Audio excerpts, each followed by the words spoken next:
The Jackie Jones, yeah. All right, we're back. Welcome to the Jackie Jones Show here at IYHWrestling.com. I know it's been a few weeks. I know it's been a hiatus. But we are back, and we're better than friggin' ever, people. It's good times here at the Jackie Jones Show. All right, let's get right into it. We got some sad news. Chief J. Strongbow, he has passed away. We had on the show about 1.5 years ago, and he was a really good guest. He was a little sick at the time, and that's why the interview is fairly short. And it was pretty cool, though, because we shared a common bond. We both were big fans of Duke of Dorchester, Pete Doherty, who'll be on the program at some point in time. From Paul Bear, I heard that Chief J. Strongbow actually came up with a lot of the nicknames of wrestlers. He was the first guy to dub The Undertaker as the Dead Man, and he called Vince McMahon the General. But nonetheless, big-time wrestler, a big-time part of the WWE, and it's too bad he passed away. And rest in peace to the Chief. Right now on YouTube, there's a great video, if you could check it out. It's of the former John Moxley. He's now Dean Ambrose. And it was at WrestleMania weekend, and it's between him and Mick Foley. And it's pretty sweet because he goes out there. He's kind of almost like a fan there. And he just calls out Mick Foley, saying that he destroyed like a lot of young wrestlers who looked up to Mick Foley, wanted to be like the next Mick Foley, the hardcore legend, the hardcore wrestling. He said that destroyed the, wrestling a lot of use. And, obviously it's a work and whatnot. And but to me, that doesn't even matter. The point is, it was really intense, very dramatic. And I really hope this actually works its way onto TV, because that would be a hell of a feud. Dean Ambrose versus Mick Foley. And I'd really like to see Mick Foley in a feud that's serious, not just where he's presented as like a joke. And Dean Ambrose, if you're a fan of In Your Head, I've been putting this guy over for years. The first time I saw him on the Indies, Dragon Gate USA, Bushido, huge fan of the guy right away. The guy's a total package for me as far as wrestlers go. He's not like huge, but he's well built.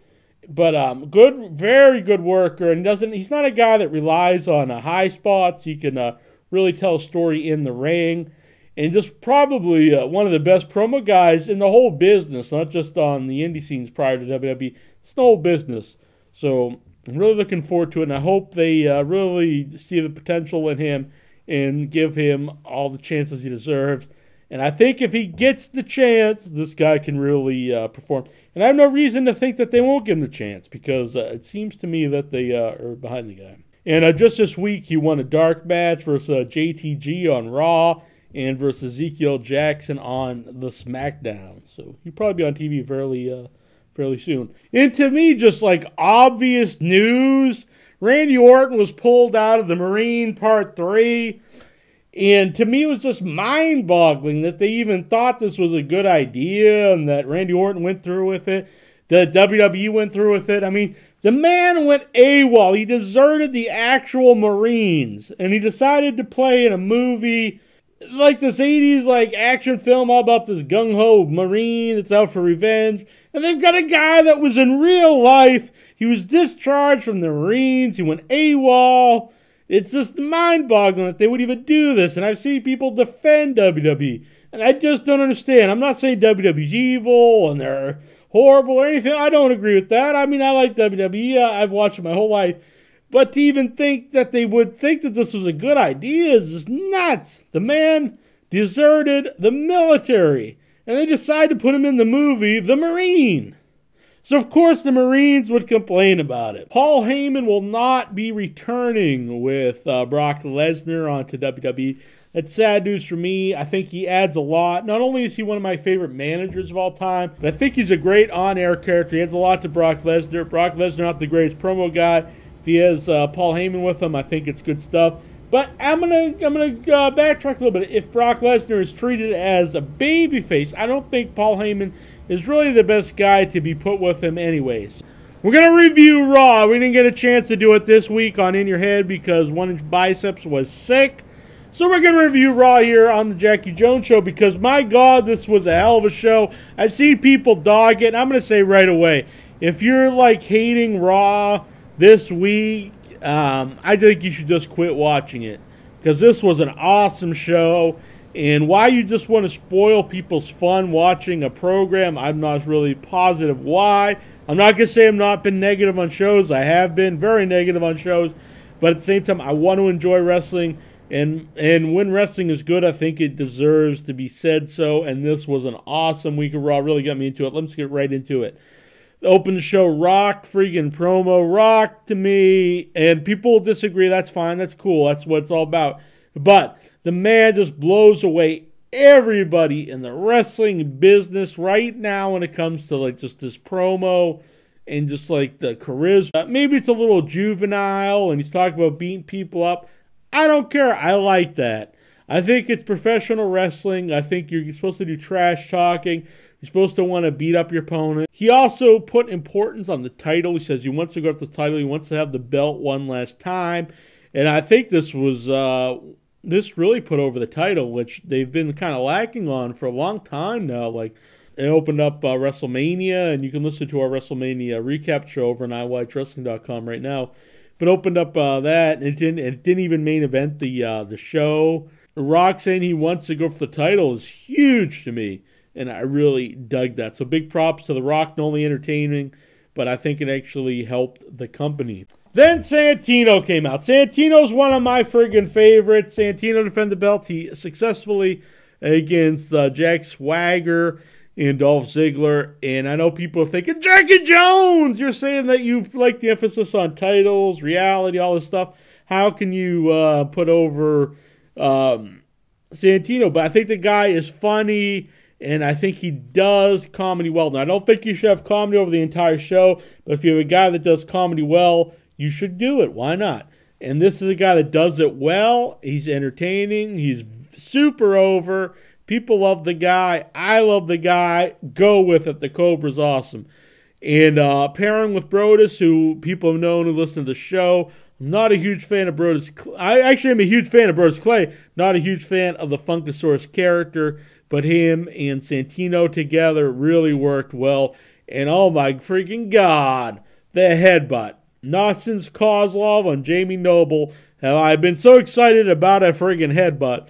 That was pretty sweet. And I'm going to give a big thumbs up to Dolph Ziggler, one of the best sellers in the business. This is a guy probably should be used better, but he's being used. He's on the show. But I think this is a guy, potential main event talent in Dolph Ziggler. I hope he doesn't fall into the Val Venus category, like where a guy that's so good at selling doesn't ever evolve into a main event guy. Kind of used more for someone to put other people over. I hope he doesn't fall into that, but the man is very talented. And I hate it when people actually compare him to Billy Gunn, because I don't think Billy Gunn's a very good wrestler. But when they compare him to Kurt Hennig, I think is a much better fit. The debut of Lord Tensei versus Alex Riley, very interesting stuff. People know, listen to the other show. I'm a big fan of the big man. I think they should bring them back. But I got to say, I think off the bat, this was a huge flop. And I'm going to give it time. I'm not going to be totally negative on it. But for a lot of reasons, I think it just didn't work. The crowd didn't like it. And if they don't change it up a bit, I don't think this is ever going to get over. First of all, the Japanese gimmick, I just don't think it really connects. I don't think people understand why. If they want to keep doing this, maybe they should explain it more. Why is he, a white guy, white American guy that embraced the Japanese culture? Maybe if you explained it, you can explain it well. I don't know. The guy needs a mouthpiece. He's never been a good talker. He's never had a lot of charisma. I used to really like him as a wrestler, but I guess say his work in the ring this week, well, maybe it might appeal to me. I don't think it appealed to the masses. I don't think it's going to go over in the WWE because it's too slow-paced. And I'm not saying he's got to go out there and do hurricanranas. I don't think that. But he's going to go out there. He's going to be a little faster-paced match, and that he can't really look around the crowd and be really so slow-paced. I don't think it's going to go over to our American crowd. Mark Henry versus CM Punk. Now, if you would have told me to start the bat, it says probably not the greatest match in the world. CM Punk wins. Mark Henry's kind of like the jobber to the stars at this point. And, for years, I just didn't care about Mark Henry. But I guess over this last year, they put him over so well, brilliantly, as like this new top heel. And I think it really worked better than I ever imagined it would. I'm going to give him all the credit in the world for that hit. Mark Henry himself and WWE. But then they really did themselves a disservice, and Mark Henry a disservice by chopping him down. I think he's almost just like another guy at this point. But then they, at this match, was like they really put him over again. It's kind of frustrating. But at the same time, I hope that this was an excellent match, by the way. Much better than expected to be. I'm going to give credit to both CM Punk and Mark Henry. And I really hope it leads to a rematch for several reasons. One, I think they worked well together. I think they really told the story.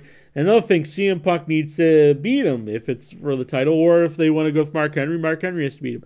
But they can't do like they did with Kevin Nash, where Kevin Nash laid him out, and then CM Punk never got his victory over him. And then he's kind of left like he's the world champion, yet he gets beat by these other people. And I don't think that really does him any favors.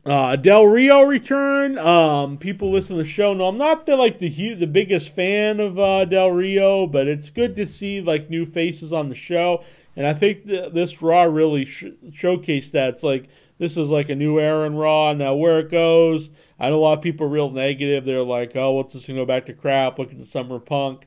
And maybe it will, but, you know, I watch wrestling to enjoy it. I love wrestling, and this week was great, and it really has my hopes up, and I'm looking forward to it. But nonetheless, I'm not a huge fan of this guy, but he's going into a feud with Sheamus. And I'd actually rather see Sheamus and Daniel Bryan. I think Daniel Bryan's actually more over at this point.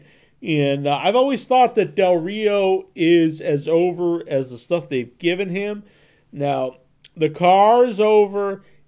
Anybody would have that car, and and like their personal ring announcer, I think would be as over or more over than Del Rio is. I think if they would give this to somebody that really connected with the audience, he'd be even more over. Maybe I'm wrong. I know a lot of people like the guy. That's my opinion, though. Not a real big fan of his. But nonetheless, Sheamus, I hope this is something good, because I was really a big fan of Sheamus up till the Royal Rumble win. After that, I think they've kind of been lost in the shuffle, even though he's a title. But hopefully this brings a man up into prominence. Cody lost to Kofi. That was more of a continuation of the Big Show feud than really putting over Kofi. And then at the end, you get Cena promo. It's a Cena promo. I can't really knock the guy. I don't enjoy the very humble baby face, but there is a segment of the crowd that loves it, but then there's a segment of the crowd hates it, which I think put this over so big, and that is the return of Brock Lesnar. The music hits. I gotta be honest, I really marked out, and I don't say that as an embarrassment. I watch wrestling to friggin' love it. And Brock Lesnar is a guy that I love. He embodies what I like in wrestling. I like the big, badass guy that just beats the hell out of people. And that is Brock Lesnar. And I think this is going to work so well, because I think since Batista left, you don't have the guy that really captures the wrestling fan who likes the big badass. And I think Brock Lesnar does. And so you have Brock Lesnar in there. He is the big badass. He's not a nice guy. He's kind of a dick. He doesn't really respect people, and he's just this big, bad, nasty guy. You have John Cena, who fights to be like the right guy, like the old school hero of any story. He has morals, and for whatever reason, that really doesn't work today to everybody. It works to the kids. It works to a certain segment of the crowd. But there's also going to be a certain segment of the crowd that doesn't want that. They just want a big guy just beating everybody's ass. And I think that's what Brock Lesnar is. And so you want somebody that appeals to everybody in the crowd. And it's this antithesis that I think really makes this work.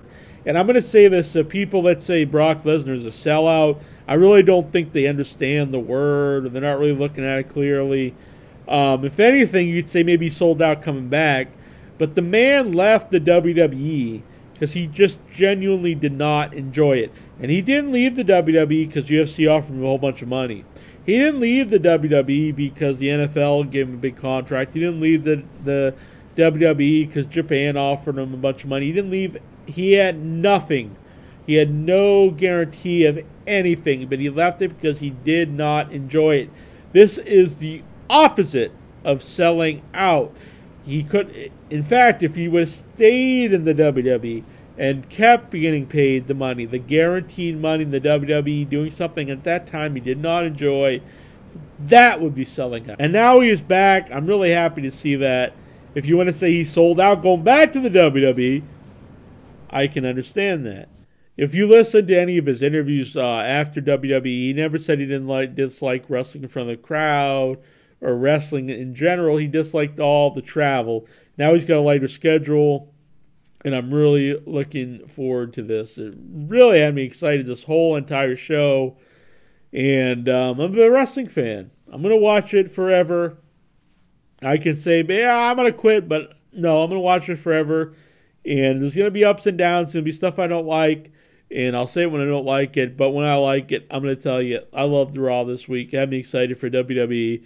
And if you just watch it just to find what you hate, you really shouldn't just even watch it anymore. That's what I'm going to say to people out there. I'm not saying you don't have the right to not like it. I'm not saying you have to like Brock Lesnar or The Rock. Maybe you don't like them for legitimate reasons. But if you just continually hate the product, no matter what they do, just stop watching it. All right, now it's time for the Twitter Wars. And you can follow us over at Twitter at IYH Wrestling. Do it, folks. Epico versus WrestleMania. Now he's tweeting, can you believe this? Rosa Mendez, every single WWE title was on WrestleMania pay-per-view, but the WWE Tag Champs. Get the pre-show. I thought this was WrestleMania, not Concert Mania. Who did Florida and MGK beat? He didn't put the haha, but I added that for dramatic value. I guess they beat the Tag Champs. Not only the Tag Champs get left out of WrestleMania, but we weren't even on Raw. And it looks like we won't be back on SmackDown either. Now, originally I was going to say, you want more. And since when is Florida, MGK, and the Menudos chick relevant to a WrestleMania? All right, I'm giving you a big thumbs up there, Epico. But originally I was going to say this guy's probably going to be freaking future endeavored. But from what I was reading over on F4W.com, this is going to be part of a storyline. They say that, but the internet has not been right all the time. You can't always believe the internet. You can believe Jackie Jones, though. He is a freaking honorable man. But if it's a part of a storyline, cool. But I'm going to be honest. I'm going to predict this never makes it to television. Another big Twitter war, probably the biggest Twitter war of this week, was Scott Steiner versus TNA Total Nonstop Action. These are some tweets that the Big Papa Pump himself said. Can somebody send TNA's booking team of Pritchard, Hogan, and Bischoff videos from Ring King? Booking Hogan in a sex tape won't help ratings. I'd probably watch that. But anyway, what an embarrassment to TNA and Spike TV, brother. Right now I'm trying to save TNA because it's the Titanic. And it's sinking fast because Hogan and Bischoff are doing the same bull that they did to destroy WCW. It took them 1.5 months to drive TNA to its lowest ratings ever. The best way to save it is to jump off and be the voice for the guys who can't say diddly. He said anything. I'm putting diddly. Bitter! Have nothing to be bitter about. I have a contract extension signed by TNA officials. That's under the circumstances I would not friggin' sign because I'm friggin' Scott Steiner. And I love Scott Steiner, so I'm backing the man. It is kind of mind-boggling. I'm not going to say I've disliked everything Hogan has done or anything Bischoff's. I actually like them on TV, to be honest. I like Bischoff. I really like Flair. Hogan, I can live without. I mean, there's been ups and downs, but for the most part, probably get rid of Hogan. But it is mind-boggling to me that you'd bring in these guys you're probably paying big money to. Plus Sting, RVD, Jeff Hardy, all these guys. And the ratings are basically the same as forever. And the buy rates on the pay-per-views have gone downhill. So it is strange. You can't argue that paying the big top dollar for these guys have not equaled ratings. All right, I'm going to go into for the for sale segment on the show. That's right. This is stuff you can go out there and buy. And I want to bring this up as the You Shoot Live. It's going to be Vince Russo. That's going to be pretty sweet. Broadcast worldwide on iPay-per-view on WWBNlive.com. June 1st from Legends of the Ring from our friends over at kayfabecommentaries.com. That's a pretty sweet deal to actually buy like a live shoot interview. And I actually guessed this on the show when we had Sean Oliver on the last time. I thought maybe you would have Vince Russo on. Really looking forward to this. Just imagine the hate this guy's going to get. I think it's going to be well worth whatever they're charging for it. Over on the WWE side, we got John Cena with the new Celtics ripoff t-shirt. It's got the same kind of logo, same colors.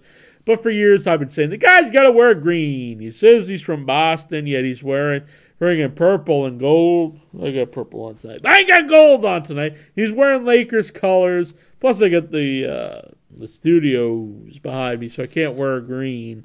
But nonetheless, the man usually wears Lakers colors. He's a friggin' traitor. He's got the green. I don't really like it, though. It's like so lame. Like, I like the idea, but why is he gotta be like saluting and all this stuff and like no rise above the hate? And I'm not saying I hate everybody or I'm a hate monger, but Jesus, I don't watch wrestling for a friggin' love fest. I don't watch it for hugs. I don't watch it to see guys rise above the hate and be goody two-shoes. I'm watching to see guys beat the shit out of each other. That's what it comes down to, and that's what wrestling should be about. So John Cena, stop it. Just stop it. It's enough. New Funkasaurus t-shirt, gotta be honest, I like the front, don't like the back. Sometimes WWE does that. I've seen like, there was that Kane shirt that I like. It's kind of like an old school EC Comics t-shirt. Didn't like the back, kind of the same way. Should have just stuck with the front. Story of Edge DVD. Now, if this is a documentary, I'm all for it. If it's just matches, just kind of my little thing. I'm not really big on just a DVD of all matches of a certain guy. I find it kind of tedious to watch matches of the same person over and over. That's my taste. If you're a big fan of Edge, you probably would love it. Do not like these shirts. The new Sheamus and CM Punk champion shirts, and I assume they're kind of supposed to look like world champion shirts, maybe like an Major League Baseball or like Super Bowl champ shirt. I get the idea. I just think they're kind of dull and not very interesting for a wrestling fan. Plus, they're identical except for they get the names. Don't really care for them. A new Cody Rhodes t-shirt. I just don't really get it because it says the roads to the future. I get that. I just don't think it's the greatest play on words. And then it's intimidation, domination. I just don't think that like describes Cody Rhodes or his character or like his pluses or what he's about at all. Like if I see Cody Rhodes, am I intimidated? No. I think he's like this, the epitome of gay shape, as we said on the show. And that's not a knock on Cody. I like Cody Rhodes. I just don't think this t-shirt embraces what the man is all about. WrestleMania Heritage action figure is pretty sweet. It's funny, though, to me. They got the Ultimate Warrior. All right, big-time stuff at WrestleMania. Eddie Guerrero, big-time stuff at WrestleMania. And Jack Swagger, the All-American, American. End of an era, Triple H versus Undertaker t-shirt. I actually really like this design. I like the skulls. I think after WrestleMania, it doesn't really make much sense. If you were at the show, you bought the shirt, it'd be cool. Otherwise, doesn't really do a lot for me. Over to TNA, Total Nonstop Action. They got this Bully Ray Hardcore 101 proof. I like the idea behind the shirt, but I've seen a lot of designs that are the takeoff of the Jack Daniels logo, and I really think this would be more suited to Cowboy James Storm. But I mean, it's pretty cool. I could see someone buying that. Austin Aries, the greatest man that's ever lived t-shirt. I like that idea. Yeah, I think it's a pretty cool t-shirt, but I think that whole kind of style might be a little bit out the window at this point, but what the hell? It's a pretty cool t-shirt. I like it. I just don't understand why this even exists. The Impact Wrestling No Season. I think it's kind of a neat little phrase to say. It's kind of I don't really think it makes for the greatest t-shirt. I don't see really many people buying. They got these 3x5 banners, and a lot of them are knockouts. You got Miss Tessmacher basically just showing her ass. And then you got Madison Rayne, you got Christy Hemme, you've got Velvet Sky. And for all you ladies out there listening to this show, you are not to be left out because you got Jeff Hardy, which I know a lot of the ladies love Jeff Hardy. And who else do the ladies love? That's right, brother, the Hulkster, Hulk Hogan, yeah! Over at ROH, Ring of Honor, we've got the American Dragon 3-disc set. That's right, the best of Bryan Danielson. I know all you IWC marks out there, you want that. It's pretty cool, though, honestly. Summer Punk 2-disc set. I'm kind of interested in seeing this because I didn't see the original Summer Punk in Ring of Honor. So I'd kind of like to revisit that. Or visit it for the first time. A lot of Ring of Honor DVDs are out now. You got like the Rise and Prove, Homecoming, 10th Anniversary, Young Wolves Rising shows. So, you know, if you can get to see them on pay-per-view, you can pick them up on DVD. I really like this Michael Elgin t-shirt. I'm a big fan of Michael Elgin. He's kind of the wrestler that I dig. I like the big guy that's doing a lot of suplex and stuff. I know skulls are kind of cliche, but I think this one's well done. I like it. The Ring of Honor Chikara Synergy shirt's pretty cool. This one I'm really not a big fan of. It's Roderick Strong, Camp Strong, and it's like work hard, play hard shirt. And I don't really think it's well made. And when I think of Roderick Strong, maybe I don't know enough about the guy. I just don't really think of beers. I don't really see the connection. Not really a big fan of that one. Jay Lethal Injection. I like the idea. I actually kind of like the back of the shirt. I think the front's just kind of poorly done. Not really a big fan of that shirt. Over at Dragon Gate, the Revolt DVD is out. And that was the show I was at most recently. So if you want to see Jackie Jones over in the front row, check out that DVD. Plus, you're going to see some pretty awesome wrestling. That should be the main reason you buy it. The Jackie Jones Gimmick of the Week is returning. That's right. And this kind of ties into stuff for sale. Because I think this is actually something that TNA should sell. They should sell yam bags. Now, they should capture the Beanie Baby craze. Because I know that's what all you kids out there buying friggin' Beanie Babies left and right. Yam bags, that's right. You take the beans, you friggin' put them, make a beanie bear, but you don't need a bear. You don't need legs, arms. Just a friggin' ball sack. Put some friggin' hair on that. Friggin' yam bags. They be selling out the friggin' wazoo. Yam bags. What the fuck? Alright, we got the last segment of the show. Questions from the fans. David Devine wants to know, what do you think of the old school War Games double ring cage, or should it be brought back? That is a real man's cage. That is a cage that men did battle in. It's not a big blue toy. It's freaking awesome. I love this concept. Not only the cage itself, just the concept, War Games. It really personifies 2 teams, 10 men, just going out there battling it out, destroying each other. Why WWE is not using this, I don't know. Maybe they just don't want to use it because they know it's a good concept from the WCW, NWA. Do it, WWE. I'd like to see it. Well, only if you do a good job. If you're going to half-ass it, I don't want to see it. Elvis wants to know, with this year's Hall of Fame out of the way, what are your thoughts next year, and who should go in? He suggests The Undertaker, Randy Savage, Bruiser Brody. Bruiser Brody would be a really good name to go into the Hall of Fame. Randy Savage, without a question of a doubt, should be in the Hall of Fame. Undertaker will definitely be in there. I don't think he should be in there till he retires, just because I think it might kind of make him seem old if he keeps wrestling. Of course, you got to get Bruno Sammartino in there and Bob Backlund. They're probably not going to induct them till they pass away or they agree to go out there and do the promo. But anyway, I like to see Jake the Snake Roberts on the Hall of Fame. I think he could really do a great speech. There's a lot of names out there, but it's a good question to think about over the year. He also wants to know, with Undertaker now going 20-0 at WrestleMania, will he finally retire, or will we see the streak ended next year against Brock Lesnar? I would love to see Brock Lesnar versus Undertaker. Me personally, I don't think you should ever end the streak. I think you keep it going.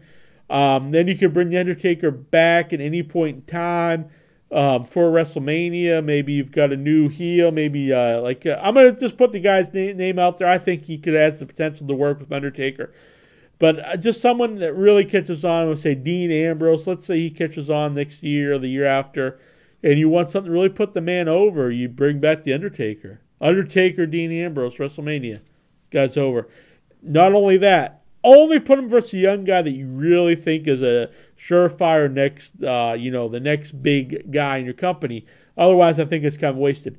But or either that or dream matches versus Shawn Michaels, Triple H sort of guys. Not against those guys again, but on that level, like if you want to do Mick Foley, Austin, whoever it is. It doesn't have to be those guys. Sting, a real big name that people would just want to see. Brock Lesnar the same way. Is he the future of the company? I don't really think so. But Brock Lesnar Undertaker is box office, and it's something I would like to see. Steven Simply Ravishing wants to know, who would you love to see Brock face at next year's WrestleMania? You got to say with Elvis, Undertaker. I want to see this match. They got history together, and I think you'd actually genuinely wonder who's going to win. And that adds to the match. Love to see it. J. Mike, do you think the resentment backstage toward Brock returning is as high as it was for Rock returning? It probably is, and I think it's too bad because I don't think people really understand that if you have a big name guy in your company, there's two things there. If you think they're taking your spot, why don't you have that spot in the first place? You should really push yourself. You should try to get to that spot. Another thing, if you got guys in your company that are making money for the company, that means more money for you. So if you're a guy on the card that has no potential to be a main event guy, if you got main event guys that are making money for the company, that trickles down to you. But I don't think you should have that attitude. You should have the attitude that I want to be the top. No matter who's there, you should say, I want to be the top. You should go out there and prove why you should be there. That's the only way to get to the top. I don't care what anybody says. You shouldn't be this humble dude. I'm not saying you should be an asshole, but you should want to be the best. John Costello wants to know, another WrestleMania is come and gone. As fans, we all have certain matches we'd like to see at next year's WrestleMania. So what dream card matches from the past and present would you like to see at WrestleMania? Liz talks about Steve Austin at next year's WrestleMania. I'd like to see Steve Austin versus Hogan. I think might be too late to do that match. I would like to see it a few years ago, but I'd still like to see it, I gotta be honest. I would like to see Austin versus Punk, Undertaker versus Brock Lesnar. You got Rock versus Brock. Monty Schoonmaker wants to know, what diva or knockout would you want to ram in the ass? This is a family show, Monty Schoonmaker. Robert Budzinski wants to know, why do fools fall in love? It's the age-old question. There are no answers. Ben Hodgins wants to know, what do you think was going through those folks' minds who turned up after paying hundreds of friggin' dollars? They paid up the pesos, and there was 100-foot palm tree stuck in right in front of them. That's right, WrestleMania. There was these 4 giant palm trees just stuck there, friggin' blocking everyone's view. I don't know. I'd be pissed. Nikhil wants to know, were you excited as I was to see Kurt Hawkins and Tyler Rex at WrestleMania? All right, we even have some voice messages here via Skype. All you got to do to send one in is call 508-644-8503 any time of the freaking day. Don't worry about waking me up because I won't be there to answer it, but I will eventually listen to it. I promise you, folks. And on a good night, you might even catch me live. Who knows? Let's be like, there's Ric Flair out there. He's charging $500 for 5 minutes. You've got some other broad out there. She's charging $15 a minute. Jackie Jones, if you could catch me. And if I answer the phone, I will talk to you for free. Probably not longer than a minute. But I will talk to you. And I won't even charge you. So screw those other dudes. Well, you can also Skype me over at Jack and Off. That's right, I'm a classy man. Jack and Off. All one word. All right, let's get to these questions. Let's get to these voicemails. Hope you can hear him here on the Jackie Jones Show. Jackie Jones. That's me. I want you to answer. What did you think of the return of Yes. Um, Who? Brock Lesnar. going back Brock to Lesnar. WWE. Well, I talked about that earlier in the show. Answer that question for me. I'm getting it to, what buddy. do you think of A-Train? A-Train, yeah. Now, I went over both of these during the Jackie Jones show. Huge fan of Brock Lesnar. It's going to be big-time stuff, in my opinion. I'm really looking forward to it. Like I said, he's the antithesis of a John Cena. It's going to be good stuff. Just rewind the friggin' show and listen to it, for God's sakes. I just talked about it, bud. My God. What else you got to say? What did you think of Brock Lesnar's return on Monday Night Raw just 48 hours ago? And what did you think of the return of Albert A-Train with his new gimmick? Exactly. All right. Thank you, James. You're a good boy. What else you got here for me? Jackie Jones, can we talk about the Hall of Fame? Hall of Fame. We have not talked about that. Tonight on your Here. show? I'm getting into it. That's right. We did not talk about the Hall of Fame tonight here on the Jackie Jones Show. Hall of Fame. We got to see an hour of it before Raw. That was kind of cool. Instead of seeing it before the night before WrestleMania, you get to see it before Raw. And it's cool to see the Horsemen on the ads for this. They kind of show Ric Flair as like the highlight of it. Yet he was only shown for a really brief amount of time on the televised portion. They also kind of made it seem that Arn Anderson was the main guy in the Horsemen. Which I love Arn Anderson. He's the enforcer, but he was not the leader of the Horsemen. But that was pretty cool nonetheless to see them all there together. Wish it would have got some more time, but we'll see the whole thing on the DVD. I love Ric Flair. Woo! The nature boy Ric Flair, but my God, this guy cries a lot. Does he need to just cry at the drop of a hat? I know it's a Hall of Fame. Maybe he's got a reason. Maybe I'm being too harsh on the man, but the man sure does cry a lot. Grown men crying. From there, we had Mike Tyson, and that was pretty bizarre. I saw Mike Tyson on Conan, too, and when he's doing the Hall of Fame, he talked about getting arrested, and everyone starts cheering, yeah! And the thing is, if you remember, the man went to prison for rape. So they're all these wrestlers are out there, yeah, the rapists, yeah, good times. It's just it's bizarre to me. Maybe I'm a prude. I don't know. But nonetheless, Mike Tyson's in there. Was a big part of WrestleMania 14. Cannot deny that. I was at that WrestleMania. It was big time. And then, of course, Edge, who I believe Christian cried before Edge, or Edge cried after, I don't know. But there was a lot of grown men crying. But I know it's a Hall of Fame, people. You got to be emotional. Edge, it's obviously a little too soon for him, but it's a feel-good moment in a way, but it's kind of feel-bad moment because he looked really sad on WrestleMania. It's like, man, I'd rather be in the ring instead of being inducted into the Hall of Fame. I know it's good for him, but at the same time, it feels a little sad to me. All right. What else we got here?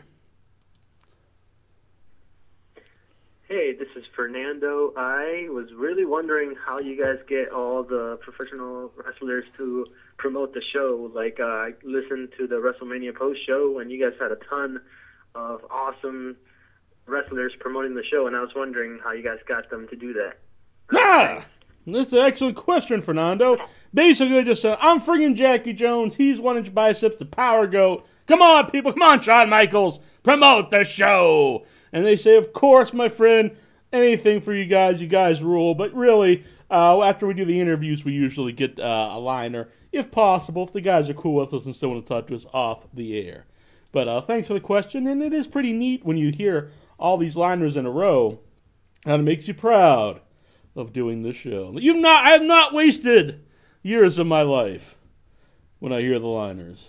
I'm a freaking sad man. All right, let's get to the next one. Jackie, couple different questions. This is your favorite boy, William Warren. One, what did you think of Brock Lesnar's return? And did you get the goosebumps I did? It was pretty awesome, William, I got to tell you. Moment. Right on, man. Friggin' Brock Lesnar out there. And the crowd. The next big thing, Brock. Yeah! Friggin' Brock Lesnar. F5. What? Was she the MVP of WrestleMania? I thought she stole the show. And where do you think Brock's going to go from here? And what do you think about The Rock? Going right to the top. Possibly, and when he might gain the WWE title. Yeah, we talked about that a little earlier. And on another news, I wanted to tell you, Alistair Overeem, the guy who beat Brock back in December, failed his pre-drug test to his big UFC title fight. Yeah, I thought that was kind of funny. And Brock was cheated. Friggin' drug addict beat him. How do you think CM Punk and Jericho are going, and what you think of that segment on Raw? And was that real whiskey? I think it was apple juice. That's the key question. Was it whiskey or was it apple juice? Getting 40%. Well, any proof? The hell are you accusing me of? I hope to get my laptop back soon so I can hear this episode. Christ. Oh, you mean Jericho. Yeah, I doubt Jericho really poured whiskey down the man's throat on live national TV on a PG-rated show.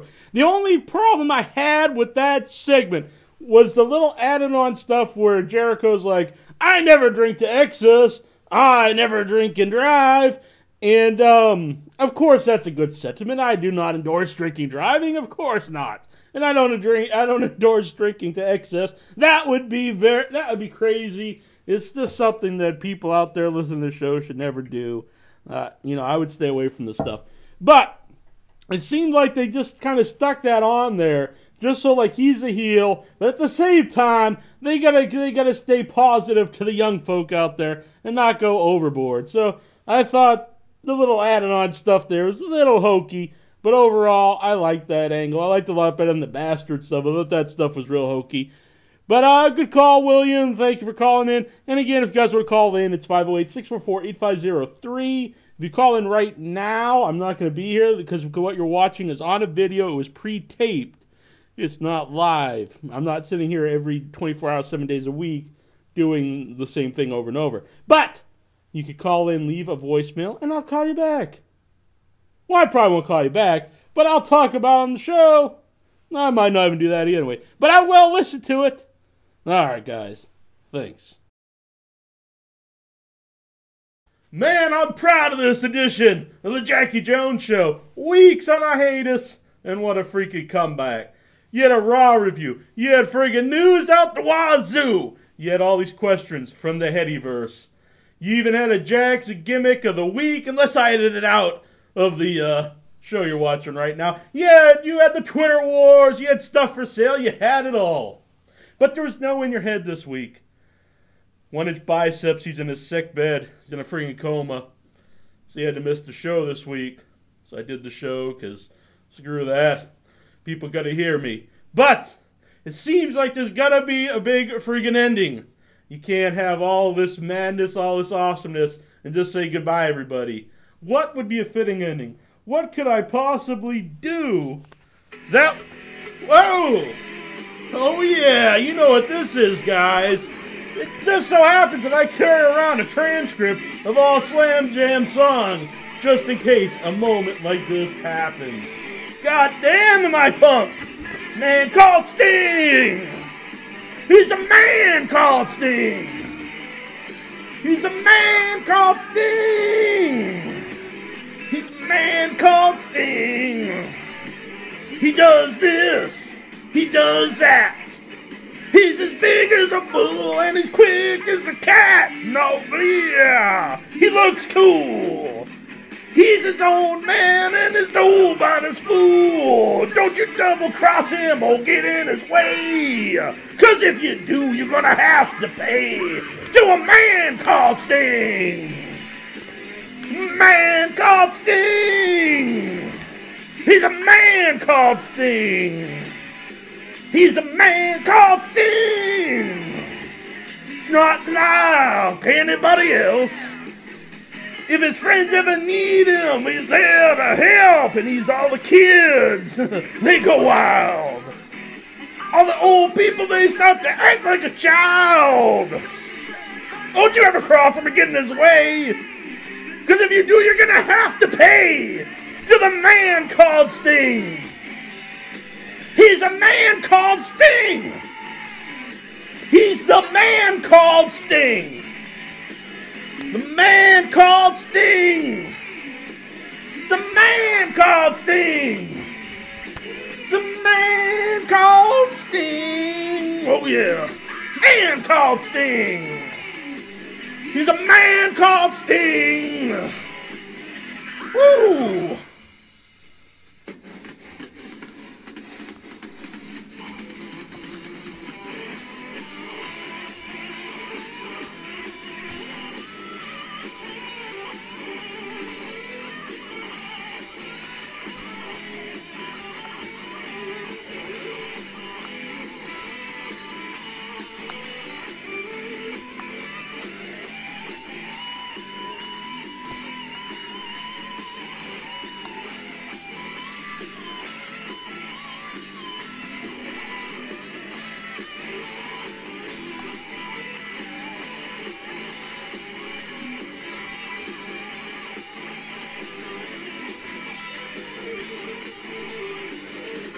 Oh yeah! I don't know the words, but he's fucking awesome because he's a man called Sting! He loves his honey. He loves to fucking rock. The Deathlock, guys! You can't cross the man. You can't get in his way. Because if you do, you're gonna pay to the man called Sting! He's a man called Sting! He's a man called Sting. You gotta rehearse bits like this, my better. One does. What's gonna do? A 2-title reign, and he says he ain't through.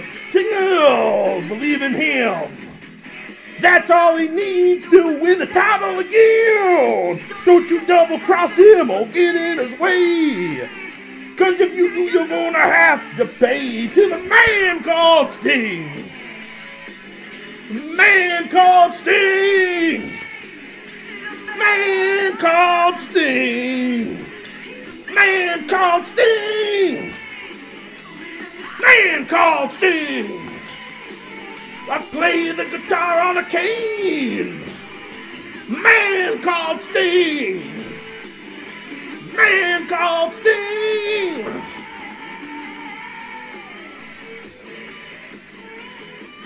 Woo!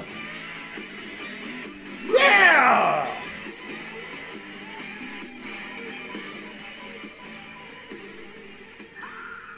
Now aren't you guys glad I fell off the wagon? See you next week!